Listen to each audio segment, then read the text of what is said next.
والدین کی نیکی ان کے لیے خیر کا باعث بنے.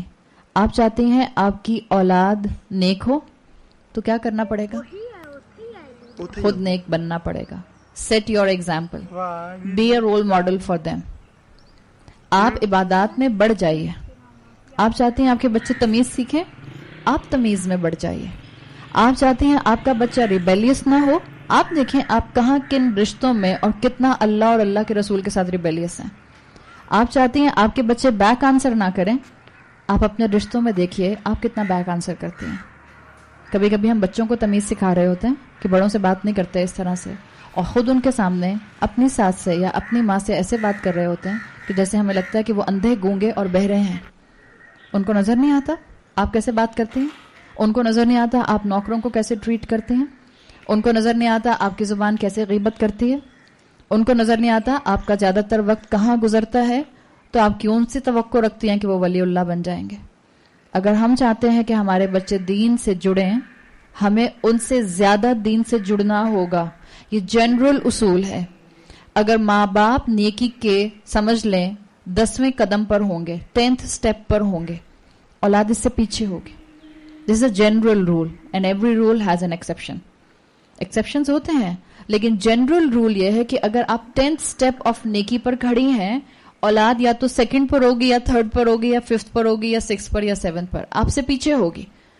تو جب بچے نمازیں نہ پڑھیں اور آپ کے میں تو نماز پڑھتی ہوں, تو نماز کے علاوہ پھر کہیں اور بھی دیکھیے کہاں ڈنڈی مار رہی ہوں, کہاں کمی ہے, کہاں اصلاح کی ضرورت ہے, کہاں مجھے اللہ کی بات کو اور اوپر لے کر آنا ہے, کہاں ابھی میرے تقوی میں کمی ہے. تو مینشن کر دیا گیا کہ ماں باپ اگر بچوں کی ویل بینگ چاہتے ہیں تو خود تقوی اختیار کریں, خود اللہ کی شریعت کو اپنا لیں. سورۃ النساء کی آیت نمبر 9 میں اللہ تعالیٰ نے فرمایا وَلْيَخْشَ الَّذِينَ لَوْ تَرَكُوا مِنْ خَلْفِهِمْ ذُرِّيَّةً ضِعَافًا خَافُوا عَلَيْهِمْ. اور وہ لوگ جن کو ڈر ہوتا ہے کہ اگر ہم دنیا سے چلے گئے تو ہم اپنے پیچھے کمزور اولاد چھوڑ کر جائیں گے, اور اس بات پر وہ خوفزدہ رہتے ہیں, تو اللہ نے ان کو 2 مشورے دیے ہیں. ہم سب کو ڈر ہوتا ہے نا, اللہ ابھی ہمیں جو ہے وہ نہ اٹھا, اللہ ابھی ہمیں موت نہ دے. ایک تو ویسے انسان مرنا نہیں چاہتا, حب الدنیا و کراہیت الموت تو ہم سب کے اندر جو ہے وہ انگرینڈ ہو چکا ہے. دوسرا اگر آپ شادی شدہ ہیں اور آپ کی اولاد ہے تو انسان چاہتا ہے, انسان دعا مانگتا ہے کہ اللہ جو ذمہ داریاں مجھ پہ ڈالی ہیں اولاد کی شکل میں, اللہ اس کو پورا کرنے کی توفیق دے. جو کہ دعا جائز ہے, انسان مانگ سکتا ہے, لیکن اللہ نے کہا ہے کہ خوف رہتا ہے نا تمہیں ہر وقت کہ میں چلی گئی تو میرے بچوں کا کیا ہوگا, ان کا سہارا کون ہوگا, ان کو کون سنبھالے گا. تو اللہ تعالیٰ نے اس آیت میں 2 اصول دیے ہیں. اللہ نے کہا جن کو خوف ہے ان کو کیا کرنا چاہیے, فَلْيَتَّقُوا اللَّهَ, ان کو چاہیے کہ اللہ کا تقوی اختیار کریں.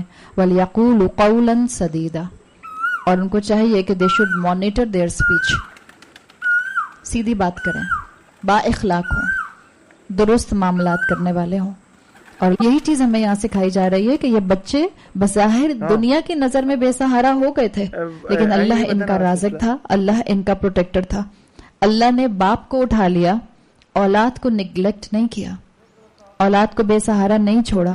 تو اگر آپ اور میں چاہتے ہیں کہ ہمارے پیچھے ہمارے بچے اپنے دین پر قائم رہیں تو ایک خود تقوی اختیار کریں, خود عبادات میں لگ جائیں, خود قرآن کو تھامیں اور بہترین اخلاق کا مظاہرہ کریں. Start with your self.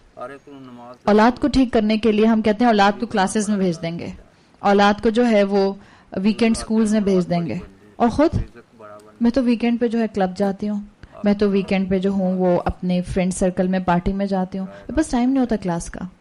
اور کلاس دنیا میں گھومیں گی عورتیں, جہاں ان کو کلاس میں بلایا جائے گا وہ کہیں گی اصل میں گھر اکیلا نہیں